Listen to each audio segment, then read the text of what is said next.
Jewellers తెలంగాణలో మొట్టమొదటి factory outlet మన కొత్తపేటలో ఫిబ్రవరి 14న గొప్ప శుభారంభం. అందమైన ఈ శుభారంభంలో ఎన్నో విశేషాలు. ముకుంద జ్యువెలర్స్ కొత్తపేట.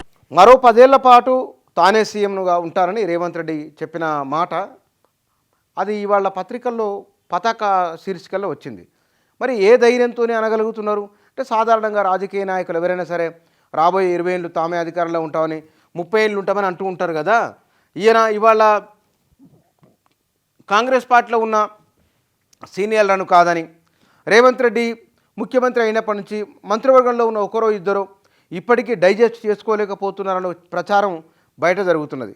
సరే ఎవరి ప్రచారాలు ఎట్లా ఉన్నా సరే రేవంత్ రెడ్డి ఫ్రంట్ పేజ్గా ఎలక్షన్లకు వెళ్ళింది కాబట్టి రేవంత్ రెడ్డి కాంగ్రెస్ పార్టీని ఇక వస్తుందా లేదా ఉనికి ఉంటుందా లేదన్న కాంగ్రెస్ పార్టీని దాని ఆక్సిజన్ ఇచ్చి లేపింది రేవంత్ రెడ్డి కాబట్టి రేవంత్ రెడ్డి ముఖ్యమంత్రి కావడం అనివార్యం. అది కాబట్టి ఆ అనివార్యతను అర్థం చేసుకున్న వాళ్ళేమో ఇబ్బంది లేకుండా ఉంటున్నారు, దాన్ని ఇంకా డైజెస్ట్ చేసుకొని వాళ్ళు ఇబ్బంది పడుతూ ఉన్నారు. సరే వాళ్ళ విచ్ఛిన్న పార్టీలో కారణాలు ఏమన్నా కావచ్చు, కానీ ఈ ఇబ్బంది పెడుతున్న వారు మరికొంత ఏమన్నా మరింత ఇబ్బంది పెట్టాలని చూస్తే కనుక అది రేవంత్ రెడ్డి వారికి ఇచ్చిన ఒక హింట్ కూడా కావచ్చు. వారికే కాదు మిగతా వాళ్ళకు కూడా దీని ద్వారా చెప్పడం వెనుక ఇప్పటికే కాంగ్రెస్ పార్టీలోకి రావడానికి వివిధ పార్టీలకు చెందిన వారు సిద్ధంగా ఉన్నారని, ఈ టికెట్లు కాంగ్రెస్ పార్టీలో టికెట్లు ఇప్పించుకొని ఇద్దరునో ముగ్గురునో గెలిపించుకున్న వారు ఇబ్బంది పెట్టాలని చూస్తే కనుక మీరు ఇద్దరో ముగ్గురో పక్కకు వెళ్ళి ఇబ్బందులకు గురి చేస్తామంటే అవతల వైపు నుంచి 10-15 మంది రాబోతున్నారు. కాబట్టి తస్మాత్ జాగ్రత్త, మంచిగా ఉంటే మంచిది. ఎందుకంటే రేవంత్ రెడ్డి ఉన్నంత రేసుగా లేకపోతే కనుక అంత ఇమ్మీడియట్గా మిగతా నాయకులు చేస్తారన్న నమ్మకం వాళ్ళకు లేనట్టుంది. కాంగ్రెస్ పార్టీ కూడా ఎవరికి లేదు. వాళ్ళ కనబడుతున్న అనివార్యం, కనబడుతున్న ఏకైక ఆప్షను రేవంత్ రెడ్డి కాబట్టి ప్రభుత్వం 5 ఏళ్ల పాటు సవ్యంగా సాగాలంటే రేవంత్ రెడ్డి క్షేమంగా ఉంటే కనుక మిగతా వాళ్ళు కూడా మంత్రి పదవులు ఉంటే వాళ్ళు సవ్యంగా సాగుతారు.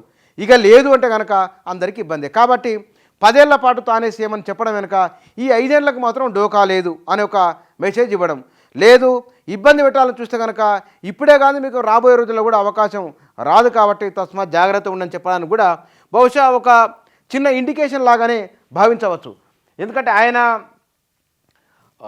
ముఖ్యమంత్రిగా అవుతున్న సందర్భంలో కూడా డీకే శివకుమార్ పిలిపించి అధిష్టానం దూతలు పిలిపించి అందరితో మాట్లాడడం కూడా ఏం లేదు. సంతకం పెట్టింది వాళ్ళందరూ.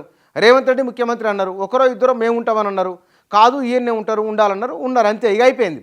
ఆ తర్వాత కూడా దాన్ని అర్థం చేసుకొని టీం వర్క్గా చేసుకొని వెళ్ళిపోతే ఇబ్బంది లేదు. కానీ ఇంకేమన్నా ఇబ్బంది పెట్టాలని చూస్తే కనుక తన ఇతర పార్టీలకు వెళ్ళి వచ్చేవారు తనను చూసి వస్తున్నారు కాబట్టి ఎవరన్నా ప్రభుత్వాన్ని ఇబ్బంది పెట్టాలనుకున్నా కూడా రాబోయే రోజుల్లో సాధ్యమయ్యేది కాదు అని ఒక మెసేజ్ ఇవ్వడం కూడా బహుశా రేవంత్ రెడ్డి ఉద్దేశం అయి ఉండొచ్చు. అందుకోసమనే 10 ఏళ్ల పాటు తానే సీఎం అనే మాట ఆయన అనడం వెనుక రాజకీయంగా తాను బలపడుతున్నడానికి, తన పరిపాలనలో లొసుగులు లోటుపాట్లు ఏమేమి ఉన్నాయో సరిదిద్దుకొని ముందుకు వెళ్ళడము, పార్టీ పైన నాకు గ్రిప్ వచ్చింది, ఏ జిల్లాలో ఎవరు బలమైన నాయకులు, ఎక్కడ ఎవరు ఏ పని చేయగలరు, ఎవరి శక్తి సామర్థ్యం ఏమిటో కూడా ఆయనకు అర్థమైపోయింది. అటు పాలన పైన పార్టీ పైన రెండింటిపైన పట్టు సంపాదిస్తున్నారు కాబట్టి బహుశా ఆ ధైర్యంతోనే ఆ మాట అని ఉండవచ్చు.